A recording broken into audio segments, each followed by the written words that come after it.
Здравствуйте, ребята! Сегодня у нас 7-й урок. Но сначала проверим свои знания.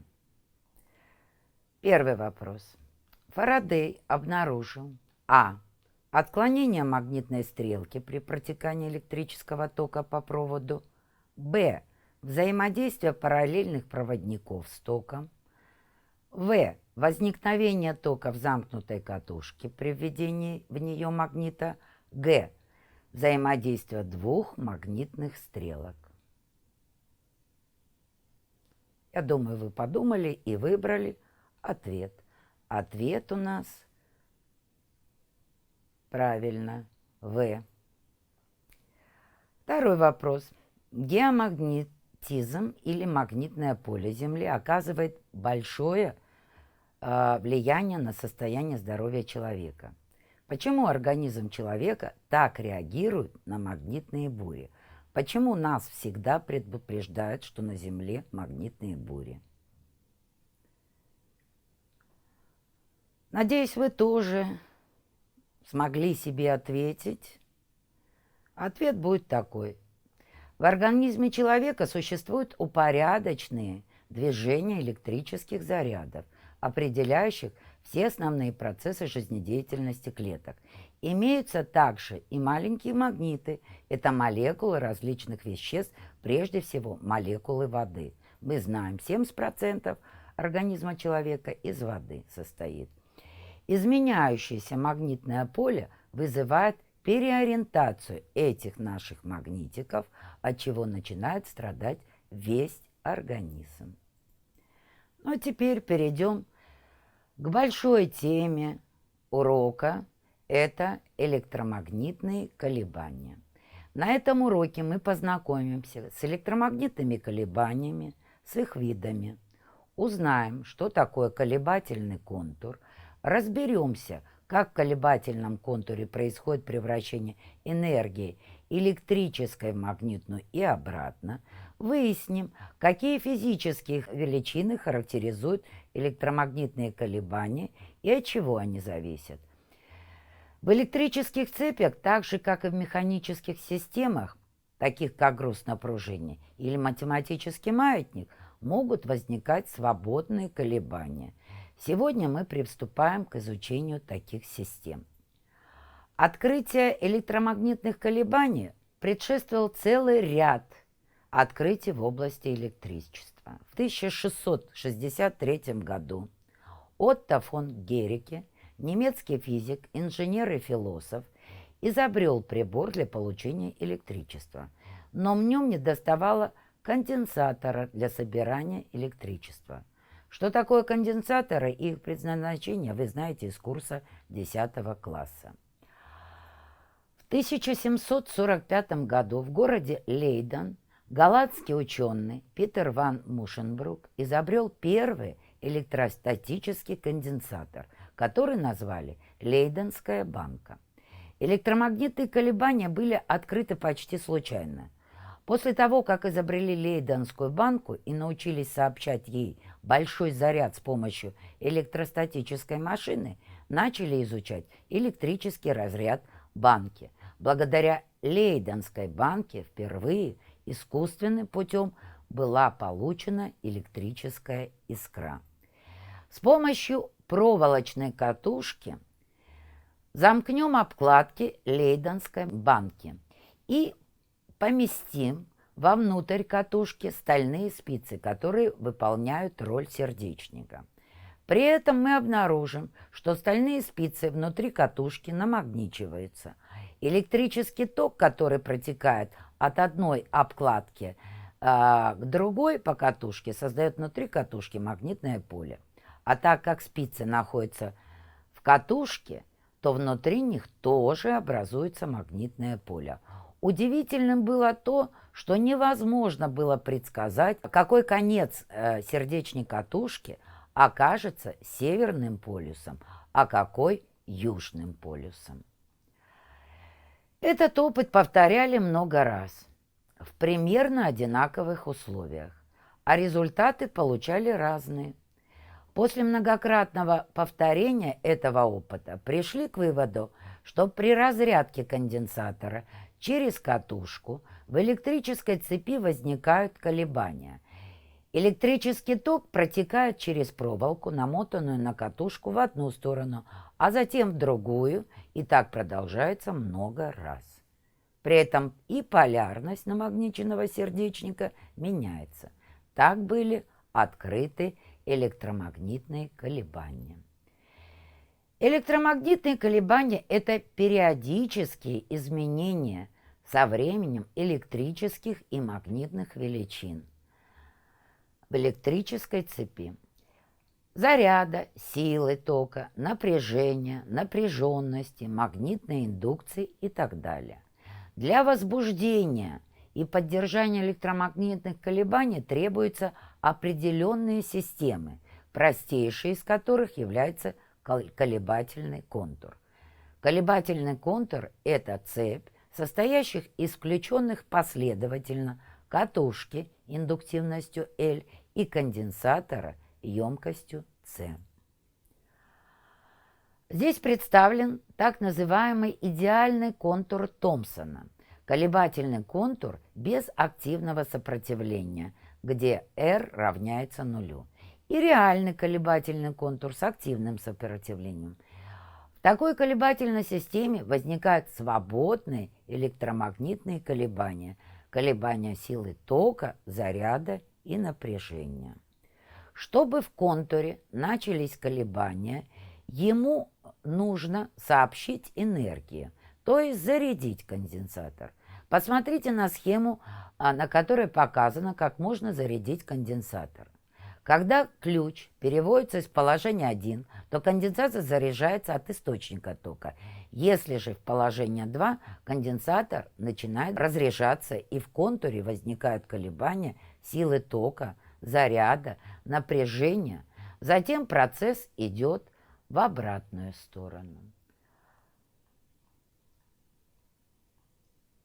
Ну, а теперь объясним, почему это происходит. Ну, во-первых, электромагнитные колебания в контуре имеют характерные свойства со свободными механическими колебаниями тела. Поэтому эта аналогия поможет нам представить, как происходят электромагнитные колебания в колебательном контуре. Соответствие между механическими и электромагнитными колебаниями можно свести в таблицу. При механических колебаниях периодически изменяются координата тела и проекция его скорости, а при электромагнитных колебаниях изменяется заряд конденсатора и сила тока. Одинаковый характер изменения величин при механических и электрических колебаниях объясняется тем, что имеется аналогия в условиях, при которых порождаются механические и электромагнитные колебания. Рассмотрим процессы, происходящие в колебательном контуре в различные моменты времени. Вам известно, что период – это время, за которое совершается одно полное колебание. Будем рассматривать процессы, происходящие в колебательном контуре через каждую четверть периода. В начальный момент времени конденсатор заряжен от источника тока, причем верхняя пластина заряжена зарядом отрицательным, а нижняя – положительным. Еще не началась разрядка конденсатора, сила тока в цепи пока равна нулю, а значит энергия магнитного поля равна нулю. То есть вся энергия системы сосредоточена между обкладками конденсатора, а значит энергия электрического поля здесь самая максимальная. Эта ситуация аналогична ситуации с механическими колебаниями груза на нити, а именно тому положению, когда груз отклонили вправо, то есть сообщили системе энергию. В момент времени от нуля до четверти периода конденсатор разряжается, в цепи появляется электрический ток, который протекает от плюса к минусу. Однако, благодаря тому, что в контуре есть катушка индуктивностью L, при возникновении магнитного поля возникает ток самоиндукции. Он направлен против тока в катушке и не позволяет току в контуре мгновенно достичь максимального значения. Поэтому конденсатор разряжается не мгновенно, а через некоторый промежуток времени. И момент времени, равной четверти периода, сила тока достигает максимального значения. Энергия магнитного поля тоже будет максимальная. Конденсатор разряжается, то есть заряд обкладок конденсатора равен нулю, и энергия электрического поля тоже равна нулю. Эта ситуация аналогична ситуации, когда груз на нити из крайнего положения переходит в положение равновесия, то есть когда он не отклонен. Момент времени от четверти до половины периода конденсатор разряжается, и сила тока должна уменьшиться до нуля. Но опять же, благодаря наличию в контуре катушки индуктивности при уменьшении тока в цепи переменное магнитное поле создает опять-таки ток самоиндукции, который теперь уже направлен так же, как и ток в контуре. Он и его и поддерживает. Но еще некоторое время ток в контуре продолжает протекать. Его направление такое же, как и в предыдущей ситуации, и конденсатор начинает заряжаться, причем верхняя пластина заряжается положительным зарядом, а нижняя – отрицательный. И в момент времени, равный половине периода, заряд опять на конденсаторе максимальный и максимальная энергия электрического поля, а сила тока равна нулю, соответственно, энергия магнитного поля равна нулю.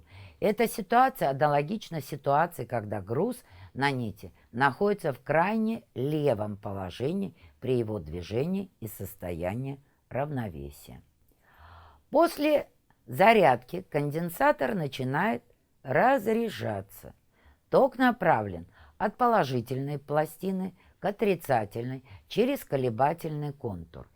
И опять, благодаря катушке с индуктивностью L, конденсатор разряжается не мгновенно, а за некоторый промежуток времени. Переменное магнитное поле создает опять-таки ток самоиндукции, препятствующий нарастанию тока в контуре. Поэтому ток в контуре нарастает тоже не мгновенно, а потребуется некоторое время. В течение этой четверти периода конденсатор разряжается, заряд на обкладках становится равным нулю, ток достигает максимума, но его направление противоположно направлению тока в контуре. Электрическая энергия у нас равна нулю, а магнитная энергия в этом случае будет максимальная. Эта ситуация аналогична, когда груз на нити из крайне левого положения проходит состояние равновесия. Когда конденсатор разряжен, ток не может мгновенно уменьшиться до нуля, так как при уменьшении тока в контуре возникнет опять-таки ток самоиндукции, который его еще и поддерживает некоторое время. То есть снова конденсатор начинает заряжаться, причем верхняя пластина отрицательно, а нижняя положительно. И опять заряд и энергия электрического поля будут самыми максимальными, а сила магнитного тока и энергия магнитного поля будут равны нулю. Эта ситуация аналогична той, когда груз на нити находится в крайне правом положении, то есть возвращается в свое исходное положение. Из физики предыдущих классов мы знаем, что координата x при механических колебаниях изменяется со временем t по гармоническому закону. А графиком гармонических колебаний, как вам известно, является косинусоида или синусоида. Так и заряд конденсатора меняется с течением времени по такому же закону гармоническому, где Q максимальная – это амплитуда колебания заряда. Сила тока тоже совершает гармонические колебания. Колебания силы тока опережают по фазе на π пополам колебания заряда. Точно так же, как колебания скорости при движении шарика, подвешенной на нити, опережают на π пополам колебания координаты. Отсюда и уравнение для силы тока, для колебания силы тока и для заряда. Перед вами уравнение, описывающее колебания в контуре для силы тока, которая совершает гармонические колебания. А графиком гармонических колебаний является, мы уже сказали, синусоида или косинусоида. И уравнение изменения заряда конденсатора со временем. А теперь задуматься, от чего же зависит период колебания в колебательном контуре. Период электромагнитных колебаний в идеальном колебательном контуре, то есть в замкнутом контуре, где нет потерь энергии, зависит от индуктивности катушки и емкости конденсатора L и C и находится по формуле Томпсона, названная в честь английского физика Уильяма Томпсона, которого еще называют лорд Кельвин, которому королева Великобритании дала это звание за заслуги перед Отечеством. Вот лорд Кельвин или Уильям Томпсон, это одно и то же лицо, как раз впервые выявил эту формулу. Период колебания, напомню, это время одного полного колебания. Электромагнитные колебания, в отличие от механических, происходят с очень большой частотой. Механические и электромагнитные колебания описываются одинаковыми понятиями и математическими уравнениями. Но если механические колебания наблюдать довольно просто, то наблюдение электромагнитных колебаний, конечно же, связано с определенными трудностями, так как мы не видим ни заряда конденсатора, ни тока в катушке. Поэтому наблюдать их без специальных приборов невозможно. Для этого используют так называемый прибор осциллограф для наблюдения и записи кривых, характеризующих быстро протекающие электрические и неэлектрические процессы.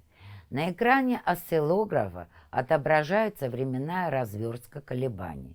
Можно увидеть, что она подобна графику изменения координаты механических колебаний. Амплитуда электромагнитных колебаний уменьшается с течением времени, так же, как уменьшается амплитуда механических свободных колебаний. Значит, электромагнитные колебания являются затухающими, а в реальном колебательном контуре свободные электромагнитные колебания будут затухающими из-за потерь энергии на нагревание проводов. Колебания, которые мы рассматриваем, являются так называемыми свободными. Свободные электромагнитные колебания – это периодически повторяющиеся изменения электромагнитных величин Q электрического заряда и силы тока, о разности потенциалов или напряжения мы говорим, и происходят без потери энергии от внешних источников. Можно получить в электрической цепи и вынужденные электромагнитные колебания.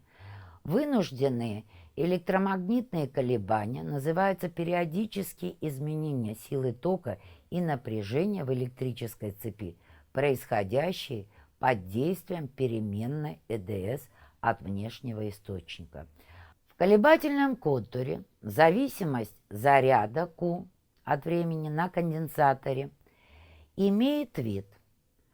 Q равняется 10 минус 4 степени косинус πt. Ну, во-первых, запишем это уравнение в дано. И нам спрашивает, какую информацию о колебаниях заряда в контуре можно получить из этого уравнения. Ну, во-первых, запишем уравнение колебаний заряда и сравним с данным нашим уравнением задачи. Отсюда мы видим, когда при сравнении, что амплитуда колебаний заряда в электромагнитном контуре составляет 1/10 милликулон, а циклическая частота равна 10 π. Вот и ответ у нас. Все, мы просто сравнили наше данное уравнение с уравнением в общем виде. А теперь подведем итоги сегодняшнего урока. Самое главное сегодня на уроке. В колебательном контуре происходит колебание заряда, силы тока и напряжения. Причиной является наличие в контуре катушки индуктивности. Процесс зарядки и разрядки конденсатора не происходит мгновенно, а через некоторый промежуток времени. Каждую четверть периода происходит превращение энергии электрического поля в энергию магнитного поля и обратно. Ребята, наш урок подходит к концу. Пожалуйста, оцените свою работу на уроке, выбрав соответствующий смайлик и утверждение. Я поняла весь материал урока очень хорошо. Мне было очень легко и интересно. Я поняла материал урока, но мне не всегда было интересно. Я поняла, но не все, но мне было интересно. Я не понял ничего и очень скучал. Наш урок, ребята, закончен. Я благодарю вас за внимание. До встречи на следующем уроке.